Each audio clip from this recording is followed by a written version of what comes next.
Welcome to Stroke Luck Radio. This is Jimmy. Yes, I'm here with the one and only Jaal. Yes, sir. Thanks for having me, bro. Of course, man. My Thank you for coming through. We were saying before, we've been talking a lot about doing something together and getting you to come through, and Yeah, it's finally happening, which is just great to see. yeah, for sure. It's a pleasure, and like I was telling you before, like I really fuck with what you're doing.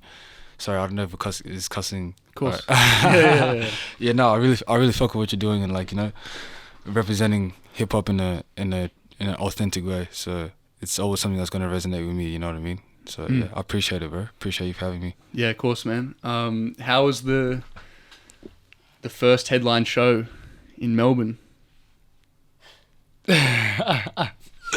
Dangerous. No words. Honestly, I feel like today I'm just properly like recovered. You know what I mean? Mm-hmm. But yeah, it was amazing. It was honestly one of the best nights of my life, one of the best shows that I've ever done. And I turned 25 the day before. Oh, man. So yeah, doing that and celebrating in that way, it was just like just the most amazing thing ever, you know. And we had Oscar World Peace from the UK come down as well, and he was a special guest. We had my bro OGK spin as well. But yeah, it was such a beautiful night, bro. Just filled with a lot of energy, a lot of good vibes, and yeah, just honestly one of the biggest shows that I've done, because yeah, we put a lot of work into it, like over the, you know, with the tour and the project, and like just bringing it all together and putting all that energy into it and seeing it come to life was just, yeah, such a beautiful thing. Yeah, and how does it feel to like see your hometown supporting you like that, and to be able to play a headline show in Melbourne? Yeah, it's amazing. I mean, like, you obviously gotta start somewhere, you know, and we've obviously been doing this for a long time, and just seeing the growth in the different types in the shows that we've done, like over the years, the headlines, it just keeps getting better and better and better, and yeah, it's just amazing. Like, everyone that's tapped in with what we're doing, like, has nothing but love and, like, you know, abundant energy for like what we're doing. So when we see that, when it's one thing feeling it online and one thing seeing it in person, you know. So once you see it in person, it's just like a whole different like ball game, and yeah, can really feel the love. It's amazing. Yeah, man, it must be cool to like be able to play those songs, and just see the reaction from the crowd live. Yeah. Especially from the You Only Die Once album, because obviously it's one thing to see the reception that's getting online, as you said, but just to see that in person must be crazy. Yeah, just to see it like all come to life is just. I still trip out on people singing my songs as well. Like it's just like surreal, you know what I mean? But yeah, just going from online to like in person, like the physical manifestation of that support is just, yeah, it's an amazing thing, you know? Yeah, and obviously Oscar World Peace pulled through, and he was on the album as well. Yeah. How did that feel from going from originally, I know originally you sent him something and it wasn't going to happen at first, and then he kind of came through and hit you back. Yeah. And then I guess to just meet him in person in Melbourne. Yeah. What was that experience like for you? That was just surreal. Like, because we were actually shooting a music video for that song that we did together, and just meeting him for the first time in person was just surreal, you know, because it's just like, you know this person but you've never seen them before, and then like when you actually get to link up, it was beautiful, because it just felt like I had known him for a long time, and it's just been a relationship that we've you know what I mean, cultivated over the net and stuff. But yeah, it was, I'm still tripping out on it, you know what I mean, because it's very surreal, because it's one thing doing a song with someone from another country, and it's a whole nother thing being able to actually chop it up with them, and being able to be with them in the physical form, you know. So yeah, shout out Oscar World Peace, that's my guy, bro. And obviously there's a number of other big features on the You Only Die Once album. What sort of went into that, and what made you pick the artists you choose to be on those songs? Honestly, it's just people I fuck with, you know what I mean, as people but also as artists. But I told myself, like, it was all like premeditated. I told myself that I want at least one international feature. So I was just looking to the UK, because I'm fucking with a lot of UK stuff at the moment, and I was just looking at the different type of artists that I listen to, and Oscar is like one of my favorites from the UK, and I just thought it would be the most authentic, or just the most like just easygoing thing to make happen. You know what I mean? So I hit Oscar up, and then obviously Marley, like that's my bro from Perth. Flyboy Jack. I've been working with Jordan Dennis for a while, as well as that kid Maz. Everyone that I've got on the project, aside from Oscar, because obviously that's international, but he's family now, you know. But everyone that's on the project is just fam, like people that I've known in the areas for a while. But yeah, it's just beautiful because I don't really like to work with people outside of, you know what I mean, like the family, if that makes sense, or people that I have a genuine connection with.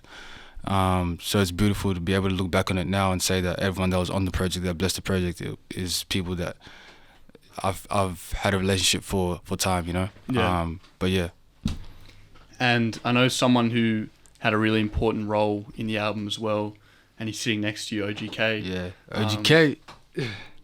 How is it to have someone like that in your life as a musical collaborator and like a friend, you know? I mean, honestly, it's just like, because I've known OGK. We call him, his name's Saham, but we call him OGK. I've known him for years on end. I've known him since before we like got into music together, before he started doing music as well. So just being able to have that relationship and then building that relationship and making it stronger through music, it was definitely like a beautiful experience. But it makes everything so much more different when you build like a proper bond. You know what I mean? But yeah, it's a beautiful thing, and it's a pleasure because it just runs deeper than just the music, and I feel like that always makes for better music. You know what I mean? Yeah. When you're able to have open conversations like that, when you're able to go, even just aside from the music, just having conversations about life in general and just growing your relationship, and then seeing that reflect in the music as well, is just it's a beautiful thing. Yeah. Yeah. And obviously, OGK and I guess other people in your life would like sort of help you to like keep like a battery in your back to keep pushing out music. And, Yeah. What else sort of motivates you to stay on top of that and stay consistent? Honestly, it's just I got asked this question last night as well, but they just asked me like, how do you stay consistent? For me, it's just finding new ways to fall in love with the craft, but then also just loving the craft like as much as you can, you know. Obviously you start doing whatever you do because you love it, but it's important to stay in love with it, you know, and it's important to make sure that you're finding new ways to fall back in love with it. And I just love making music, like, and I just love doing it so much that it's like I just want to keep doing it. And then whenever we do dope shit, it's like, all right, let's do more dope shit. So it's just seeing the pile of like, you know, achievements and milestones and all that stuff, and just getting better and seeing the progression in the studio. That's what drives me to keep going, because it's just like I'm always trying to level up myself, you know what I mean? But yeah. Who are some artists in Australia in particular that are sort of pushing you currently to stay on top and stay consistent? Definitely got to give a shout out to my bro Marley Jose. That's my man.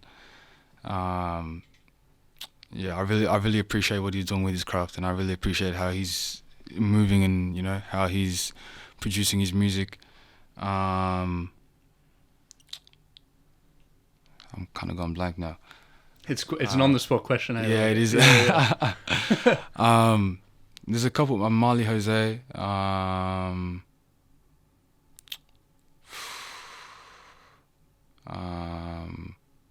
Flyboy Jack. They're doing dope stuff as well.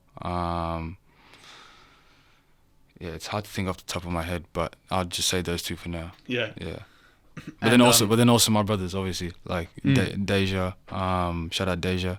OGK, you know, like just seeing all the homies elevating their own respective forms is just motivating for me, and like it just keeps me on my stuff as well, you know what I mean? Yeah.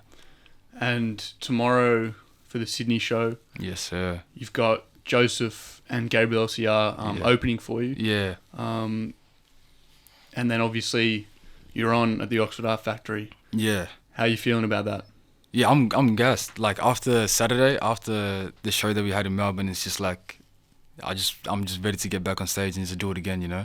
It's just kind of like that high that you chase. Like like I've told you like before, I've just come down just from the show on Saturday, you know, so I'm ready to get back up. Yeah.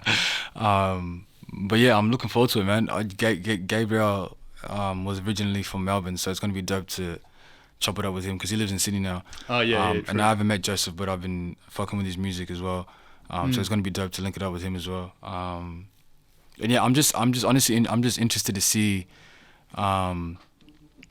just people from Sydney and see who's actually like tapped in with us out here. You know what I mean? Yeah. That's what this whole tour is. Just really to just go out there and just see who's actually tapped in with the music, you know, and then we can go back home and then we can analyze that and just try it, grow it, and see how it can get bigger and stuff, you know. Yeah. Yeah. Because I've already seen like a number of people sharing your posts about coming through to the Sydney show. Yeah. I hope people come through. We'll see how it is, you know. Like this is my first time doing a headline, so it's a bit nerve-wracking in that sense because you're kind of taking a gamble, you know what I mean?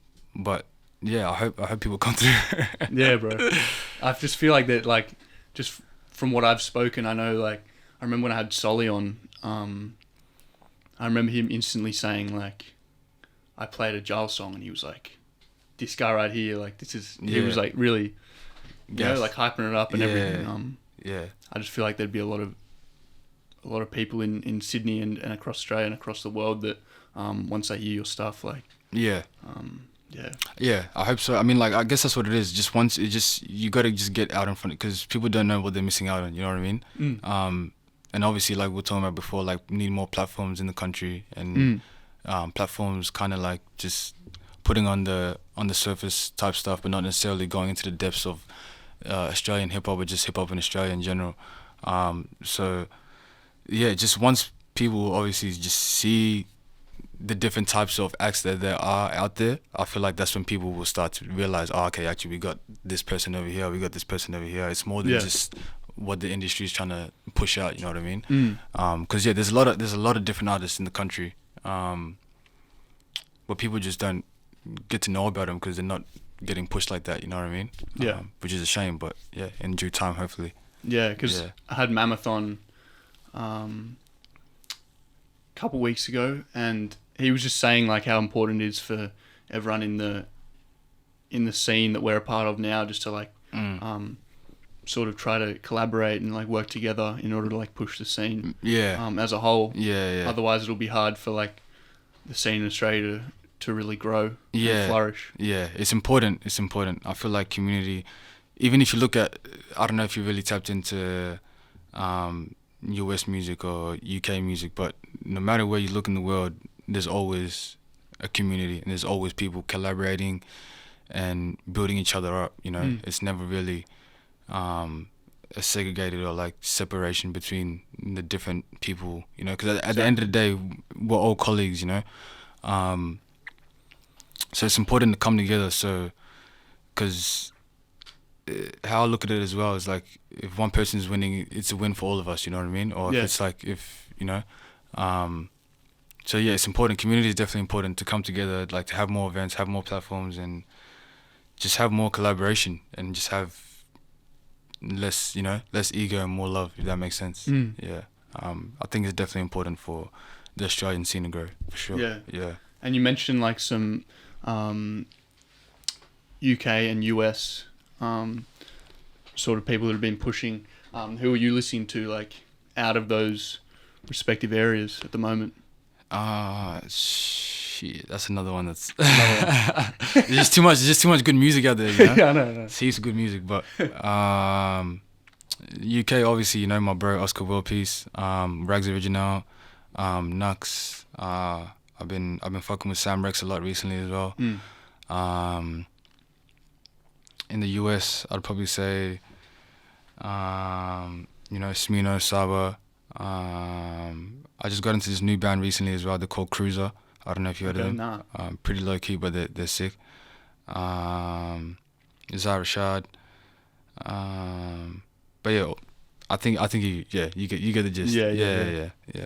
Yeah, it's I like hearing about like different influences. And I know you've been like hip hop head for a long time, you know. Yeah. So how do you know that? Did you research? It's hip hop head for a long time, you know. I grew up with my bros, like my man in the corner over there, Chino. Um, Attack Jazz. Yeah, him and one of the other homies introduced me like to the world of hip hop. You know, like I always was surrounded by it from a young age, but growing up with homie, because I've known him since we were kids. You know, growing up with homie and with the other homie, they kind of really just took me on a deep dive of the whole culture. You know, so yeah, we grew up. We were break dancing like. I don't really like to put that out there because I was trash and shit, you know, back in the day. But that's how we started out, you know. Yeah. that's how we started out. Yeah, we used to break dance, graffiti. I dabbled in DJing, but I never really like pursued it like that. Skating, like that was just us, you know. We'd link up every Friday, and go to this place, Cold Springers Leisure Centre, and we'd just like literally just break. And whenever we couldn't afford a room, we'd just break on the concrete, like get down and stuff, you know. And then yeah, one thing led to another, and then I found music, I found rapping, and I was just like, all right, I'm really good at this. I'm gonna stick to this. The breaking thing, I think I'm too tall for that, you know. Nah, he's lying. It's Kevin. But yeah, definitely hip hop head from young, man. So yeah. And how would you say, like, growing up and living in Southeast Melbourne, like, how did that influence your sound? I feel like because of the strong culture of hip hop out there, it kind of drove me to dive deep into the culture and what it actually means. So I guess with that being said, because of that, it's kind of reflected in my music, and you can see that I'm really passionate about it, you know what I mean? Or I always try to stay authentic and true to my craft, because that's what, you know, hip hop is all about. And no matter what form it is, whether it's graffiti, breakdancing, you know what I mean, DJing, it's always about being true to yourself and being authentic and bringing something new to the table, you know. So when we talk about my art, when we talk about my rapping and my music, I'm always trying to see what I can do to be my most truest form, you know, because if you're yourself, you're already one. You're one of one instantly. You know what I mean? There's no one else in the world that's like you. Yeah. So I'd probably say that's how it's had an impact on me.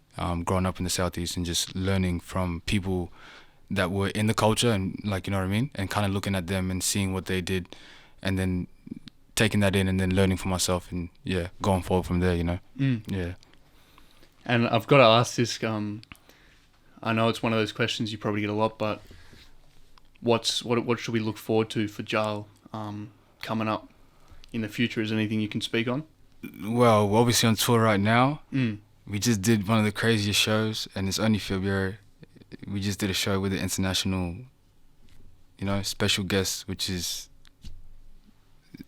the craziest shit ever. You know what I mean?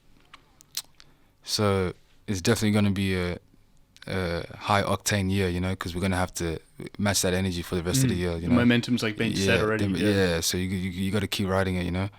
Pause.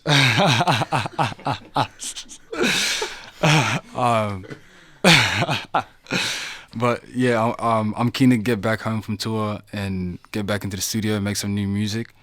Can definitely expect to get a lot of more new music this year. Yeah, just more shows, hopefully more support slots for me, for international artists. But yeah, right now it's one thing at a time. I'm just trying to get this tour done so I can get home and get back in the studio. But yeah, just expect to see a whole lot of me this year. That's all I gotta say.